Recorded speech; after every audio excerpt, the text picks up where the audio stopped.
Olá, eu sou Lili Marquise e este é o programa Quarta Revolução, aqui pela nossa Vale TV.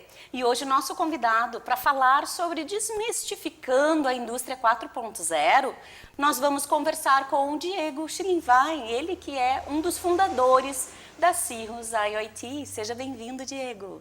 Obrigado, Lili. Obrigado pelo convite. É um prazer poder estar aqui conversando contigo. Bacana. E para a gente começar a falar, né, sobre a Cirrus e o que ela faz, vamos desmistificar um pouquinho a indústria 4.0. Afinal de contas, o que é a indústria 4.0 e por que os conceitos, né, tão robustos e às vezes amedrontam as pessoas de poderem implantar na sua empresa? Eu acho que uma das dificuldades da indústria 4.0, quando se criou o conceito, né, quem criou na verdade foi a CATEC, a Academia Alemã de Indústria, né, e se criou uma coisa, era muito abstrato, porque ela não é uma coisa física, a gente não enxerga muitas vezes a indústria, a gente não pode tocar na indústria 4.0 como uma máquina, por exemplo, e isso criava muita confusão para as pessoas, o que é a indústria 4.0, o que é a indústria 3.0. E aqui no Brasil, por um bom tempo, se acreditou que a indústria 4.0 era ter um robô na fábrica, por exemplo. Eu tenho um robô e o robô é 4.0. E não, o robô ele pertence a 3.0, porque ele está ainda no nível de automação. Ele é uma máquina automatizada para fazer um determinado processo. Ele só vai estar na 4.0 a partir do momento, por exemplo, que eu pego meu celular e eu consigo olhar em tempo real como é que está a produtividade, como é que aquele robô está performando. Ou seja, eu tenho visibilidade daquele equipamento. Só que assim como o robô pode se tornar 4.0, eu posso pegar uma prensa da minha empresa lá, que tem 20 anos de uso, por exemplo, e enfim, ela tá completamente antiga, digamos assim, eu posso colocar sensores nela e transformar ela numa máquina 4.0, a partir do momento que eu tenho a visibilidade dela. Né? Isso foi uma coisa que por muito tempo criou confusão, as pessoas não entendiam que para chegar na 4.0 tinha que ter visibilidade, elas achavam que ser automatizado, fazer alguma coisa de forma automatizada era 4.0. Né? E hoje já se tem muito mais clareza nisso, que tu passa a ser 4.0 a partir do momento que tu tem visibilidade de tempo real, daquela operação, e tu também tem históricos de análise daquilo. Então, todo o dado que aquele robô tem lá, ou as informações que são importantes, eu estou armazenando em nuvem e eu tenho acompanhamento em tempo real daquele equipamento. 4.0. Tem o robô e ele está desconectado lá e fica fazendo uma coisa no mesmo dia? 3.0, né? Então, eu acho que esse é o limiar aí que faz sair da 3 e ir para 4, digamos assim, né? Perfeito, porque às vezes automatizar o processo não necessariamente vai fazer essa grande entrega que a indústria 4.0 ela faz, que é justamente entregar esse conteúdo, esse histórico para a tomada de decisão, Diego. Exatamente. A 4.0, se a gente for analisar ela começa em visibilidade, né? Mas o objetivo dela não é a visibilidade. A visibilidade é uma parte inicial, é a base da pirâmide, vamos dizer assim, né? Então, depois da visibilidade, eu vou ir para transparência. Transparência é o quê? É a partir do momento que as pessoas olham aqueles dados lá, elas começam a tomar decisões em cima daqueles dados e começam a ter conclusões, que é uma coisa que o ser humano faz. A gente começa a olhar um monte de dados e fala assim, olha, todo dia essa máquina ela para às 12 horas. Tu vai começar a te perguntar, não, mas o que acontece às 12 horas? Vou lá verificar ou vou procurar descobrir o que está acontecendo. Um exemplo simples, né? Aquilo faz com que tu crie transparência. Começa a entender melhor o teu processo e começa a entender as correlações que existem. Quando essa máquina para, aquela outra para também. Quando eu tenho produto demais aqui, eu gero um gargalo. Tu começa a ter um entendimento do que está acontecendo no teu processo produtivo. A partir disso, quando tu passa da transparência, e o legal da transparência é que a transparência ela é uma fase estritamente humana. Ela não envolve tecnologia. Então, ela envolve pessoas, ela envolve cultura, ela envolve capacitação. Né? Então, tu não vai conseguir sair da visibilidade lá para a predição, que vem depois, se tu não passar pela transparência, que tu precisa de pessoas. Antigamente também se achava que a 4.0 era só comprar, tu comprava 4.0, tu ligava para o fornecedor e falava, descarrega aí um caminhão de 4.0 aqui. E começou a se ver que não adianta ter um monte de tecnologia se eu não tenho pessoas capacitadas para utilizar aquilo. Passou da transparência, tu vai chegar na predição, que é o quê? Se eu, ser humano, consigo entender o que acontece, eu consigo criar uma fórmula matemática que consiga prever aquele comportamento, que é a predição. Então, eu consigo criar um algoritmo que vai entender esses dados aqui e vai me avisar com 1 hora de antecedência, 1 dia de antecedência, 1 mês de antecedência. Olha, se tu continuar fazendo, essa máquina continuar fazendo esse comportamento aqui, vai acontecer essa resultante aqui. Porque a pessoa do meio já teve essa ideia antes. Né? E aí o sistema ele já vai te avisando com antecedência. Olha, vai acontecer tal coisa, antes que aquilo aconteça.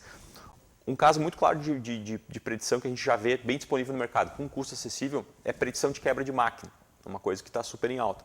Eu tenho um motor lá na minha fábrica. Se esse motor parar, para a minha produção inteira. né? Como é que hoje se faz? É um cara que é contratado X tempo, vai lá e mede a vibração do motor, bota um estetoscópio lá e ouve, vê a temperatura e diz, isso aqui aparentemente está ok. Ele vai voltar daqui a 3 meses para fazer de novo. Tá, e se no meio disso aí der um problema?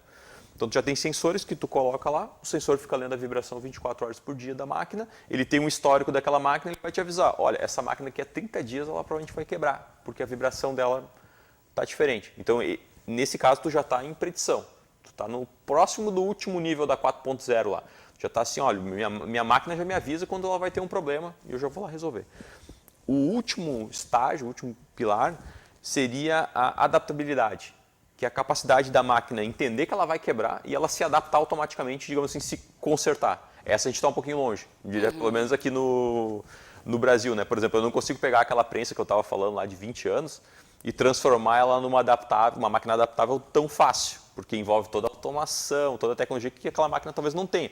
Mas eu consigo ganhar dinheiro pra caramba chegando até a predição, né? Porque muitas vezes a gente está lá na 3.0. Se eu chegar até a predição aqui, minha indústria já vai ser uma das mais produtivas do país, dá para se dizer assim, né? Comparado ao cenário que a gente tem hoje. Né?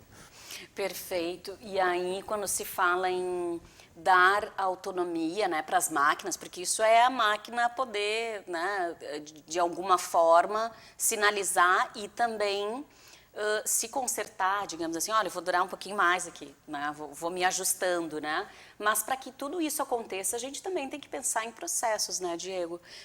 A gente tem como implantar e chegar a essa carga, né, de 4.0 na empresa, adaptar, assim, sem olhar para o processo? Isso é uma coisa que a gente discute bastante com o cliente, né? É muito comum o cliente chamar a gente para fazer um processo de digitalização, né? E a gente olha o processo dele é uma bagunça. Ele não consegue nem explicar muitas vezes até o fluxo muitas vezes do produto é horrível, assim, o layout da planta não ajuda, o produto não tem um fluxo claro, o processo do cliente não está claro, os operadores não sabem muitas vezes qual é o processo ou o que eles têm que aferir referente à qualidade, etc. e tal. E ele quer digitalizar. E a gente comenta muito, não tem como digitalizar um processo ruim. Até tem, mas não vai dar certo. Né? Tu está perpetuando uma coisa ruim, uma cultura ruim que tua empresa tem. Né? Então, com certeza, é muito importante que a indústria ela faça um trabalho de base antes. Né? Ela faça uma análise de processo, ela implemente um Lean, utilize todas as ferramentas que a gente já tem disponíveis há 20, 30, 40 anos, né?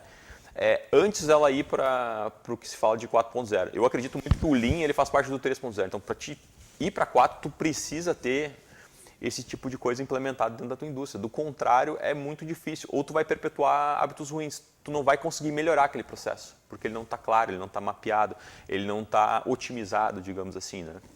Tu falaste aqui no início da tua fala sobre cultura. Essa cultura tem a ver com mudança, muitas vezes, de mindset da equipe, do time, do líder. Né? Então, não é só colocar e adaptar a automação no processo produtivo. É também qualificação de gente. Com certeza. A cultura, eu diria que hoje é um dos fatores mais importantes referentes a insucesso de projetos relacionados à digitalização. Muita gente acha que não é a tecnologia que gera. Não, a tecnologia tem, está disponível, está com custo acessível.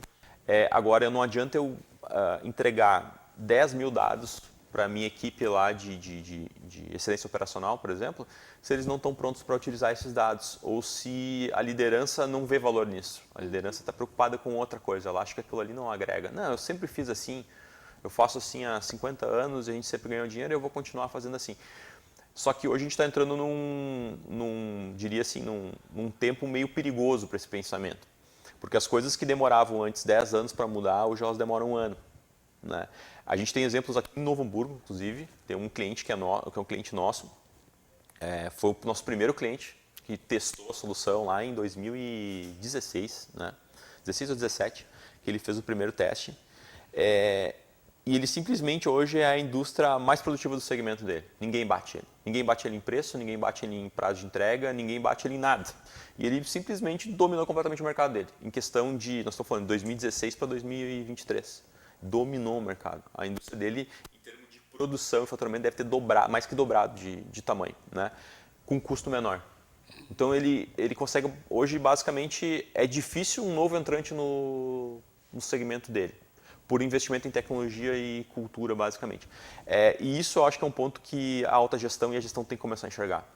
que a 4.0 ou a digitalização, ela passa a ser fator estratégico. Tem que fazer parte do planejamento estratégico da empresa. A empresa tem que começar a olhar o seu planejamento estratégico e falar o que nós vamos fazer ano que vem, o que nós vamos digitalizar ano que vem, o que nós vamos otimizar produtivamente ano que vem. Porque se você for esperando 1 ano, 2 anos, 3 anos, 4 anos, 5 anos, 10 anos, quando passar 10 anos, seu concorrente vai estar tão longe que aí sim vai entrar naquela, a 4.0 é muito cara. Sim, ela é muito cara porque você quer sair do 0 para o 10 e agora em 6 meses. Tu quer correr loucamente porque tu não fez nada por 10 anos, né? Então, é interessante que tu vai fazendo isso pouco a pouco e aí ela não se torna cara, porque toda vez que tu faz um investimento, tu tem uma otimização, tu já tem o payback de novo. Opa, legal, ganhei. Agora, o problema é o seguinte, quando tu deixou correr demais, o investimento tem que fazer tão grande e o payback, naturalmente, ele vai demorar um pouco também, porque tu tem que implementar tudo aquilo lá. E a cultura, ela não vai mudar também em 1 mês, 2 meses, 3 meses. Isso que é legal também dessa implantação faseada. À medida que você vai implantando faseado, as pessoas têm o tempo para se adaptarem, para se capacitarem, para entenderem e para irem junto com a evolução da tecnologia também evoluindo na parte da análise delas, na maturidade cultural que elas têm que ter para análise de dados. Diferente de tu pegar de uma hora para outra e mudar completamente o sistema da indústria. Não vai dar certo, né? Tu precisa estar diretamente ligado à cultura das pessoas e ter uma atenção super especial para isso, né? Perfeito. Quando tu falastes,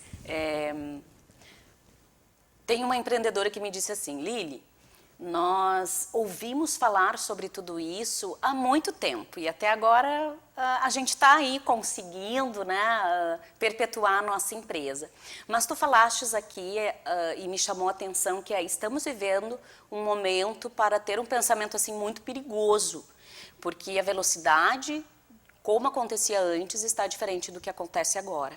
Como tu poderia assim, inspirar e até mesmo alertar esses empreendedores que ainda têm esse pensamento, olha, se fala tanto disso, né, há tanto tempo, mas até agora realmente não é uma realidade. Mas o quanto se perde com isso, de ter esse tipo de pensamento?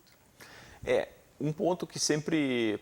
Assim, a empresa grande, ela, algumas grandes, por muito tempo também não davam muita bola para isso. E você deve ter notado que agora começaram a investir em startups. A gente é uma startup investida por 2 grandes indústrias brasileiras, né? Por que elas estão colocando dinheiro em uma startup de Novo Hamburgo aqui, né? Elas estão completamente atentas a isso, elas já se ligaram. Isso aqui é diferencial competitivo. Isso aqui vai me fazer perpetuar por mais 70 anos, 60 anos, 80 anos, 100 anos e tal. E aí a desculpa do médio e do pequeno sempre era que era muito caro. Eu adquiri essa tecnologia, pô, é muito caro. Se eu tenho que fazer um investimento em 100 mil reais, por exemplo, para essa tecnologia aqui, não, 100 mil reais eu compro 2 máquinas novas, 3 máquinas novas, né? E agora mudou um pouco esse patamar, a tecnologia está muito acessível. Então tu tem, por exemplo, aquele sistema de predição de máquina que eu estava comentando, é 150 reais por mês por máquina, sabe? É muito barato. E a gente está falando de uma máquina que, se ela quebrar, ela vai te gerar um custo de 30 mil, 40 mil, 50 mil reais. Tu está pagando 150 por mês para ter acesso a essa tecnologia, e tu já vai ter o orímetro da máquina, saber quanto ela está produzindo. Olha a quantidade, se tu não conseguir tirar 150 reais por mês utilizando essas informações, né, alguma coisa está errada aí no teu processo ou talvez na tua parte de análise, mas assim, está extremamente acessível. Então, essa bengala não existe mais, a bengala do custo, que sempre foi um impeditivo para o pequeno e para o médio entrar, né. E eu comecei a ver justamente esses exemplos no mercado, pequenos e médios, que começaram a ter uma visão diferente e olhar assim, não, eu preciso ser mais eficiente, eu preciso talvez até buscar um nicho de qualidade diferente. Por exemplo, estou produzindo uma grande quantidade, não, eu vou produzir menos, mas minha qualidade é tão boa, eu tenho uma rastreabilidade de processo tão boa, que eu consigo vender para a Embraer lá, entendeu? A Embraer compra de mim. E tem casos, tem empresas que eu conheço em Caxias do Sul, empresas médias, ninguém sabe o nome das empresas, são empresas, tua pavilhão lá e tal. O cara é um dos maiores fornecedores da Embraer no Brasil. Por quê? Ele é tão bom na qualidade dele, mas tão bom, ele tem uma rastreabilidade tão boa, é tão digitalizado, que a Embraer paga 3 vezes o que ela pagaria para uma outra empresa e compra dele, né? Por quê? Porque o setor que ele está inserido exige um padrão de qualidade maior. Se ele não tivesse a digitalização, se ele fosse lá, estou no fundo de quintal aqui, eu faço o negócio do jeito que eu tenho que fazer aqui, não tem rastreabilidade e tal, nunca ia vender. Ele ia fazer o quê? Ele ia ter que estar disputando commodity, vendendo o produto simplificado e disputando no centavo no mercado, que é o que tu não quer para a tua indústria. Esse tipo de produto, assim, que tu tem que ficar disputando, fulaninho ofereceu 1 centavo mais barato, vou comprar do fulaninho. Eu, particularmente como empreendedor, eu não vejo como um produto interessante de trabalhar. Ele tem um prazo de validade, ele pode te dar volume para te encher a tua casa, digamos assim, né? Mas não é o produto que tu tem que estar olhando para o futuro da tua empresa. E para te poder ascender, muitas vezes nesses produtos melhores, com mais qualidade, essas empresas também cobram muito prazo de entrega, programação e tudo mais, tu precisa obrigatoriamente digitalizar o teu processo. Então, eu acho que é essencial para uma indústria que ela quer sair do patamar pequena, média e quer subir, ela está olhando para isso e ela está começando a testar. Tem diversos programas até do Sebrae agora que estão oferecendo valores, muitas vezes para a indústria. Teve um recente agora que a gente estava vendo até com o Unicinos aqui. O governo está oferecendo para ti 30 mil reais, tu paga 3 mil reais, a indústria paga 3 mil em 3 parcelas de R$ 1.000 e ela ganha 30 mil reais em tecnologia, digitalização, IoT para a indústria dela. É muito barato. Né? Pensar que tu está pagando 3 mil reais para te ganhar um pacote de 30 mil reais de tecnologia com consultores ainda de universidade para te ajudar a implementar. Então eu diria assim, a gente tem uma faca e o queijo na mão. Agora não faz quem não quiser fazer, digamos assim, né? Ou quem julgar que não, efetivamente não tem um ganho para ter disso. Né? Subsídios existem, né? Inclusive o governo tem subsidiado, né? Professores doutores, né? Para dentro da tua fábrica. Às vezes, ok, não tem condições de poder pagar um profissional à altura, mas existem várias fontes aí de fomento que podem estar auxiliando. Mas, Diego, conta um pouquinho sobre a Cirrus e quais entregas e soluções aí para a internet das coisas a Cirrus tem entregue aí ao longo dos seus 7 anos. Então, a gente começou lá em 2016, né, a trabalhar. Nós éramos uma startup bem pequenininha, né, éramos só 4 pessoas, os 4 fundadores, né, a gente atuava ali em Estância Velha. Depois a gente veio crescendo, hoje a gente é uma equipe de 50 pessoas já aqui em Novo Hamburgo, né? E a gente acabou se especializando em atender grandes empresas. A gente atendia primeiro pequenas e médias e a gente viu justamente essa barreira que eu comentei, principalmente lá em 2016, 2017. A gente implementava numa indústria e a pessoa não sabia como usar. Que legal, o que eu faço com isso? Faltava o conhecimento de base, que a gente estava falando sobre Lean, sobre um monte de coisa, de conhecimento de base produtiva. O pessoal não tinha. Então eu entregava toda a informação para ele e ele não conseguia fazer uso daquilo. Né?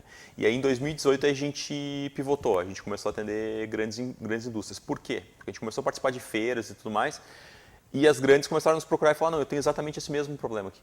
Ele tinha exatamente o mesmo problema que o pequeno e o médio tinha. Só que a diferença é que ele tinha um time de engenharia lá de 30, 40 pessoas, altamente capacitados, que se eu entregasse a informação para eles sabiam exatamente o que eles tinham que fazer com aquilo. Né? E a gente começou a se especializar nesse nicho. Né? Nosso primeiro grande cliente foi a Randon, agora é a Randon Corp, né? Acabou mudando o nome. Da Randon a gente começou a ver que aquele era o nosso segmento. O nosso segmento era grandes empresas. E a gente foi expandindo para atender a ArcelorMittal, Usiminas, Suzano, BRF, uma série de outras grandes empresas brasileiras. Né? A gente começou a focar nisso em 2018. E em 2022 a gente passou por um processo de investimento também. Então a gente foi investido pela Randon, pela ArcelorMittal e pela BR Angels, né? Que foi uma quebra de paradigma, digamos, para nós. Porque a gente vinha no modo que a gente chama de modelo para quem trabalha com startup bootstrap, né? Então a gente vinha se autofinanciando desde 2016 sem captar nenhum recurso, só com o próprio crescimento da empresa a gente pegava o dinheiro e reinvestia e ia crescendo. E em 2022 a gente tomou a opção de captar um investimento para poder potencializar o nosso crescimento, né? E aí, se a gente for olhar, está fazendo um ano agora, né? Então a gente está em agosto, foi agosto do ano passado, né? De lá para cá a gente abriu filial em Porto Alegre, Caxias, Joinville, Belo Horizonte e está indo agora para Campinas também. Então a gente vem investindo num crescimento bem agressivo. A gente tem cada vez estado mais presente dentro dessas grandes indústrias, que é o nosso segmento. Né? A gente atende médias também, mas em geral é uma coisa mais orgânica. A média vê a nossa solução rodando na grande e acaba nos procurando para atender. Né? E das soluções que a gente oferece soluções ou de aumento de produtividade com telemetria, que é um hardware que tu coloca na tua máquina, ele vai dizer quanto que a máquina produz, qualidade que está trabalhando, performance do que está acontecendo naquela máquina, basicamente o OAE, para quem trabalha com indústria. Né? A gente tem depois os outros hardwares que são focados em geolocalização, que é para geolocalizar pessoas, veículos e ativos dentro de uma planta industrial, né? De uma operação grande. Focado também em melhorar a intralogística, entender os fluxos, segurança do trabalho. E a última linha de produto que a gente trabalha é a visão computacional, que é basicamente focado ou em inspeção de qualidade de produto ou em segurança do trabalho. Por exemplo, verificar se as pessoas estão usando EPI, verificar se as pessoas estão em áreas de risco ou estão em áreas que elas podem transitar dentro de uma planta, por exemplo. Bacana. Então, a internet das coisas, ela acaba trazendo aí várias soluções para as organizações. Claro, hoje vocês estão focados na grande, porque conforme a gente estava falando aqui, o quanto é importante ter um preparo dessa estrutura antes de receber a tecnologia. A tecnologia, ela não vai solucionar os problemas da empresa, né? Ela vai potencializar aquilo que ela tem de bom. Então, focar nas grandes se tornou uma grande chave. Tu mesmo falou aqui, né, sobre o OEE. Poxa vida, qual é a empresa que já tem o Lean adaptado? É ela que pode já consumir as tecnologias de internet das coisas da Cirrus. O Lean é um grande exemplo de maturidade, né, industrial ou cultural até mesmo. Se uma indústria tem implementado já o Lean bem implementado dentro, ela já tem uma maturidade cultural diferente. A forma que as pessoas trabalham lá dentro já é diferente. Quando a gente começou lá em 2016, 17, 18, a gente batia em muita empresa média, né, e pequena também muitas vezes, e o pessoal não tinha o básico implementado, sabe? Então, como que eu tinha que fazer um trabalho que a gente chama de catequização tecnológica, né? Eu teria que pegar esse cliente pela mão e explicar para ele o conceito básico, primeiro, produtivo, de gestão da produção, que não é, eu digo assim, não é meu trabalho, né? Então eu teria que ensinar para ele sobre gestão da produção, para depois eu poder implementar a tecnologia, porque como você comentou, a tecnologia é uma ferramenta, ela é como se fosse um martelo, um alicate que eu estou utilizando para melhorar meu processo. Agora, se eu te dou um martelo, tu não sabe como pregar, eu como fabricante do martelo, vamos dizer assim, eu vou ter que daqui a pouco te capacitar a utilizar aquela ferramenta primeiro, para depois poder te vender o martelo. Isso para a grande até muitas vezes faz sentido, no sentido de que a grande ela tem recurso para pagar isso. Ela vai chegar e vai dizer, olha, se meu time não sabe utilizar o negócio aqui, não tem problema. Faz um fórum de treinamento com os caras aqui, eu pago e capacita essa galera para mim. A pequena e a média não vão ter muitas vezes esse recurso. Mas isso não impede o empreendedor que está à frente dessas empresas de buscar essa capacitação ou buscar consultoria no mercado para resolver isso. Eu acho que isso também é muito importante, sabe? Eu olho para a minha indústria e falo assim, pô, eu não tenho Lean, eu não tenho um controle produtivo bom, nem que seja no papel o negócio lá que funciona, né? Tem uma fichinha lá, sabe o Kanbanzinho aquele de botar... não, é feio botar no papel. Cara, bota lá o Kanban, faz o feijão com arroz lá. Vai criar uma cultura das pessoas saberem que tem que seguir aquela estrutura ali e que tu tem um mapeamento. Se tu precisa saber onde é que está uma ordem produtiva, pelo menos tu vai lá no Kanban, tu vai achar, né? E aí depois você vem com a tecnologia. Diz, agora nós vamos tirar esse Kanban aqui, vamos fazer um digital, um automático. A máquina vai começar a mandar essa informação, mas as pessoas vão saber exatamente o que fazer com aquela informação já. Elas vão saber, se está aqui é porque tal coisa vai acontecer. Só que agora é digital. A informação passa a ser mais confiável, digamos assim, né? Então, com certeza, acho que hoje para implementar o IoT ou qualquer conceito de indústria 4.0, é super importante que esse conhecimento de base ele já esteja resolvido, né? Perfeito. Tem algumas indústrias, inclusive, né, que a gente acaba conversando com alguns empreendedores e nenhum engenheiro tem lá na sua fábrica, né? E o quanto é importante, assim como uma farmácia tem um farmacêutico, né? Uma empresa tem um administrador, uma fábrica, uma indústria ter um engenheiro de produção, uma pessoa especialista, até para poder conciliar esses conceitos. Acho que o Diego tem trazido aqui para nós algumas dicas que são algumas pérolas bem importantes que é justamente para desmistificar a indústria 4.0. Porque às vezes a gente sabe que pode ser muito alto o investimento, mas tu trouxe aqui algumas dicas de como pode também ser colocado dispositivos muito baratos e que vão trazer bastante retorno. Tu falaste aqui, Diego, que uma das soluções da Cirrus é essa verificação, né, constante, 24 horas ali, que pode ser feito de um maquinário ou que pode ser feito também das pessoas com cuidado aí na segurança do trabalho. Explica um pouquinho para nós como essa solução ela pode auxiliar a empresa, pensando que a vida das pessoas ela é fundamental, peça fundamental. Cuidar da integridade física das pessoas é importante. A indústria a gente sabe que muitas vezes pode ser muito insalubre. A gente começou com as tecnologias voltadas para a segurança do trabalho, ou SSMA, digamos assim, devido à nossa relação com a cadeia siderúrgica, né? É um tipo siderúrgica e mineração. É um segmento que tem um risco elevado, em geral, pelo tipo de operação que tem. Sabe disso há muitos anos e são indústrias que investem fortemente relacionado à segurança. Qualquer coisa que possa otimizar a segurança e evitar acidente, principalmente quando se fala de acidente fatal dentro de uma indústria dessas, elas aportam, elas investem, elas mandam fazer basicamente. Porque geralmente quando tu tem um acidente dentro desse tipo de indústria, ele tende a ser grave, né? Pelo tipo de operação que tu tem ali envolvida. E a gente começou a focar muito em segurança voltada à carga suspensa, que é um problema crítico. Basicamente são pontes rolantes andando com produtos pesando 12 toneladas, 15 toneladas para lá e para cá, e eu potencialmente posso ter pessoas próximas. Pode ser por desatenção da pessoa que ela pode estar próxima, pode ser por uma questão de processo que ela está próxima, e a gente começou a utilizar câmeras para verificar isso 24 horas por dia. Então, como se eu tivesse um técnico de segurança do trabalho lá, um engenheiro de segurança do trabalho, parado lá olhando aquele processo 24 horas por dia, e notificando tanto a segurança daquele risco, como notificando as pessoas que estão na operação daquele risco. E é uma coisa que essas indústrias têm constantemente investido. Tem um outro sistema que a gente vem utilizando bastante agora, a Suzano implementou em 6 parques industriais com a gente esse ano, que é basicamente também um sistema que permite verificar a proximidade de pessoas com empilhadeiras, então o risco de atropelamento, verificar se essa empilhadeira teve alguma frenagem brusca, aceleração brusca, risco de colisão contra a empilhadeira, se ela colidiu com alguma coisa dentro do parque industrial. E a gente está falando de parques industriais que muitas vezes têm 200, 300, 400, 500 veículos transitando, né? Como que eu controlo se isso está sendo seguro ou não, né? Então, a gente vê que diversas indústrias vêm investindo, a Randon é outra que vem investindo pesadíssimo nessa parte de segurança, e é uma coisa que eu acredito que em breve vai começar a ir para as médias também, porque é uma tecnologia que ela é um pouco mais cara ainda, assim como foi o IoT era caro lá em 2016, hoje ele é barato. Isso eu acredito que está acontecendo agora também com a parte de visão computacional, essas outras tecnologias. Ela é um pouco mais cara hoje, né? Mas ela vai começar a popularizar, digamos assim, até mesmo para atendimento de NRs do Ministério do Trabalho, né? Já tem grandes empresas utilizando. Eu preciso atender NR36 lá, que é NR de pausa térmica. Vou fazer isso como no papel? Não, faço utilizando tecnologia de geolocalização de pessoas. Automaticamente controla se as pessoas estão fazendo descanso térmico ou não, né? E a tendência é que isso comece a popularizar para as empresas médias também, né? Bacana, e várias soluções, né, Diego, sendo trazidas aí para o mercado. E, obviamente, quanto mais se usa, mais acessível também fica.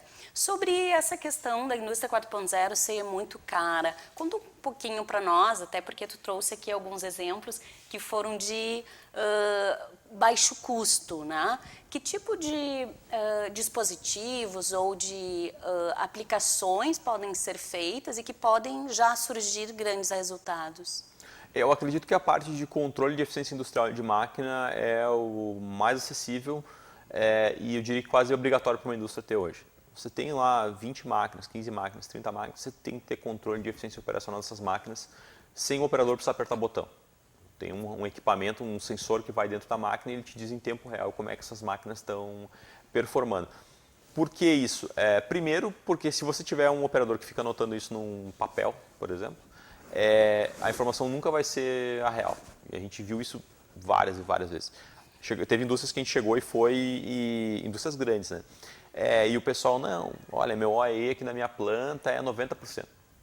E aí andei dentro da planta por 10 minutos e falei pro meu colega, falei, cara, não é 90% nunca, não tem, só vi 3, 4 máquinas paradas no que eu passei, não tem como ser 90% isso aqui.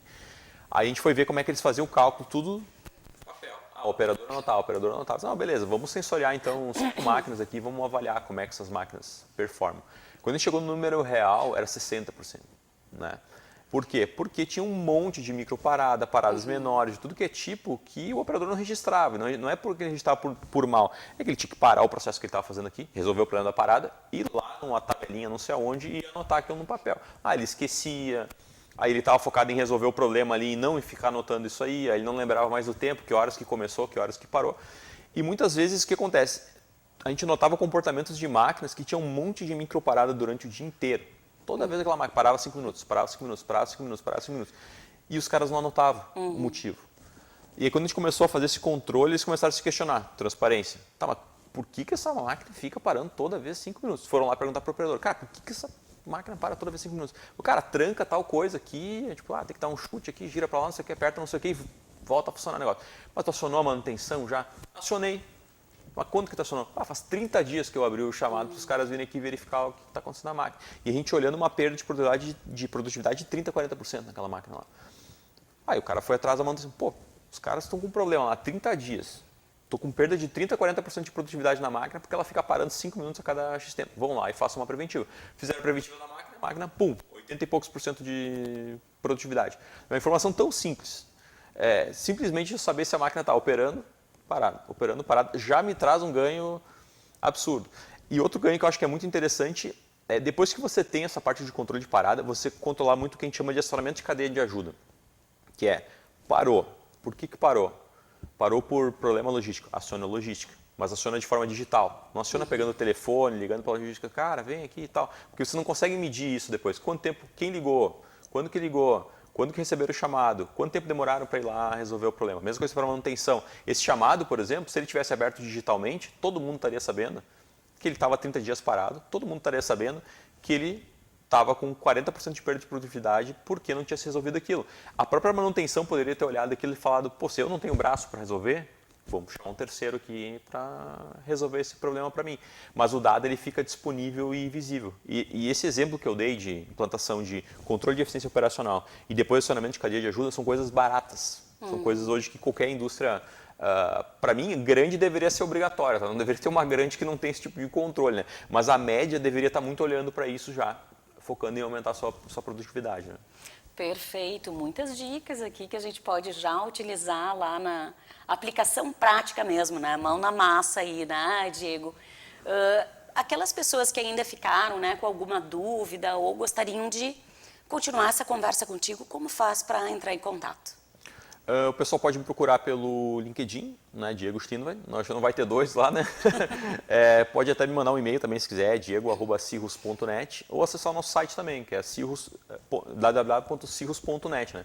Ali a gente tem também o WhatsApp dos nossos consultores e do nosso time de engenharia, e pode tranquilamente conversar com o pessoal. É interessante comentar que o nosso time de comercial é praticamente 100% engenheiros, né? Engenheiros produtivos, engenheiros mecânicos, engenheiros eletrônicos, todos os tipos de engenheiros a gente tem trabalhando lá.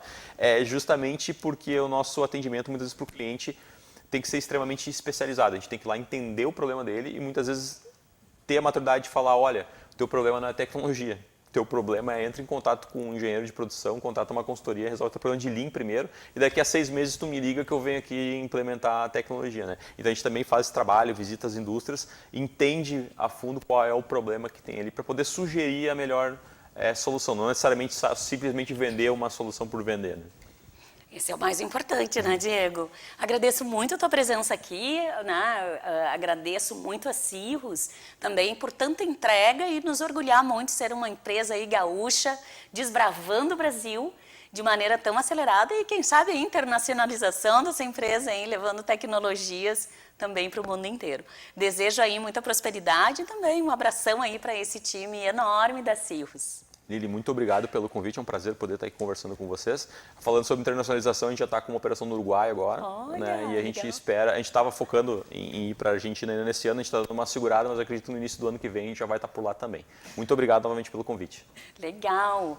Eu sou Lili Marquise, esse foi o programa Quarta Revolução e nós retornamos na próxima semana. Até lá!